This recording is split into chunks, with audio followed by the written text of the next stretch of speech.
Hello, my dears. This is Resilient Lives, beaming a little love and energy. Hopefully, you can hear me. The cicadas have just decided to join us. I trust that you're doing well. It's Thursday before the big weekend. And I just wanted to beam a little love and energy into your life. The weeks and days and all these things just fly by so quickly. I went to the Arboretum this morning, and it was wonderful, just to be there, enjoying the quietness and the beauty of the butterflies and the cardinals. Wow, that was wonderful.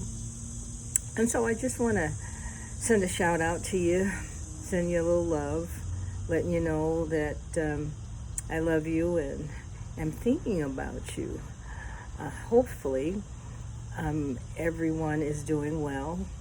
We've all pretty much been through several months of this journey, and hopefully we have it down pat. We talked about well-being yesterday, and I think I'm still there. I discovered a holiday that I didn't know existed, and it's tomorrow. It's a International Self-Care Day. How about that? An International Self-Care Day that has themes and programs and all things that are designed to help people take care of themselves and their lifestyles and each other. And we've been doing this and we didn't even know that there was an International Self-Care Day probably since 2011. But we certainly do need it this year, just to be reminded, because internationally we have been dealing with this pandemic that still blows my mind, that you could have something that starts overseas and just travel across the oceans and be just as devastating to us all. So surely by now, with all the things that we've learned, you have gotten this self-care down pat. It was also a aha moment when I was listening to what they were saying about mental health care yesterday, and they were looking at the impact of this pandemic, and the impact is both mentally and physically. And so rather than to look at our mental health, they were kind of going on board with what we've been talking about, which is well-being. Emotional well-being is the term that's being used for us to just kind of keep a check on what's going on in our emotional life. Now we've developed that little antenna, that little invisible antenna or compass or whatever it is that helps you to know when you're a little off.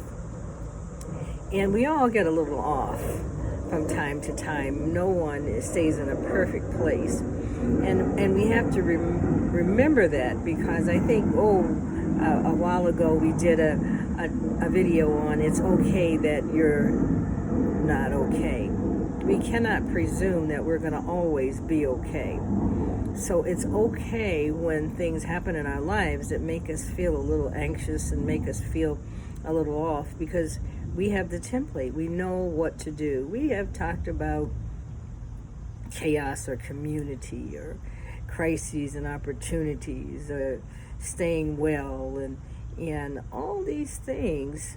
But the whole purpose of all of this is to stay well, to thrive, to be healthy on all levels. And so I just want to encourage you to stay focused, stay woke. Stay woke, because it's easy when you get out among the multitudes and everybody is doing something different. You're almost tempted to go with the herd. But we are not a herd mentality group. We are a group that has spent a lot of time working on taking care of ourselves and looking at our goals and our plans for what we're going to do and where we're going to go and how we're going to do it safely.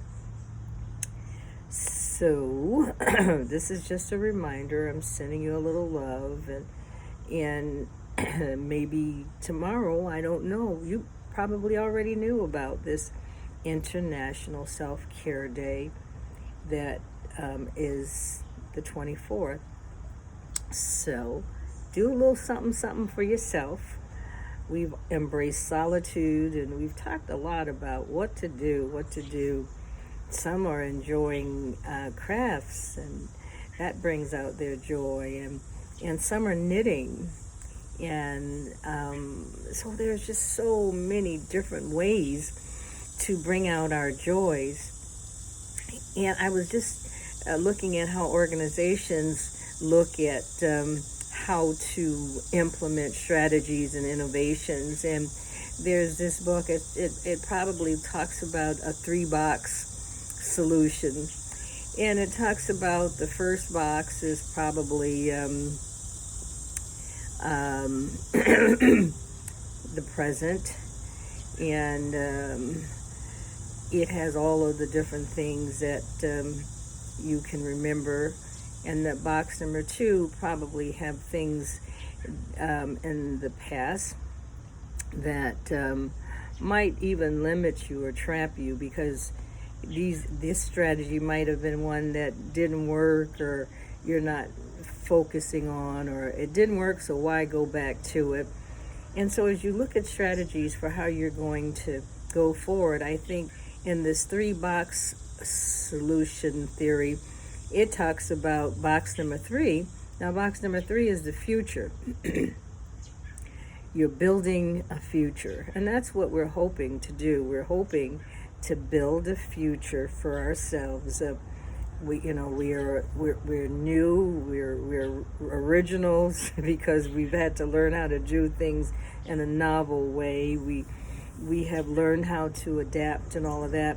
And so the template that's been evolving, we've got rid of some of the things that we didn't like when we were in transition, the busyness in our lives, and we've slowed it down a little bit. We've fine-tuned it. I think you would say we've been becoming diamonds, right? With all of the pressures that we've been under. But his 3-box solution is something that he presents to organizations. He's talking about the present, the past, and the future. And the present, is what you're focusing on. But in order to build for the future, he's looking at implementing things that are going to take you into the future, that are going to help guide your path, that's going to help you be, or your organization be, what it wants to be. So it sounds like strategy to me. So how about developing your strategy? I'm certainly planning on my strategy, because I certainly, after all that we're going through, certainly want to be here for the future. So stay safe. Keep an eye out for your emotional well-being. That is key. The physical, they'll all fall in line. But if we are being aware of ourselves, of every little thing, and our joys and those things that replenish us, we're going to make it. So I just want to say, have a nice weekend. I love you, and enjoy life. Okay? Continue to thrive. That's our goal, and we're not giving up. Failure is definitely not an option. Bye for now.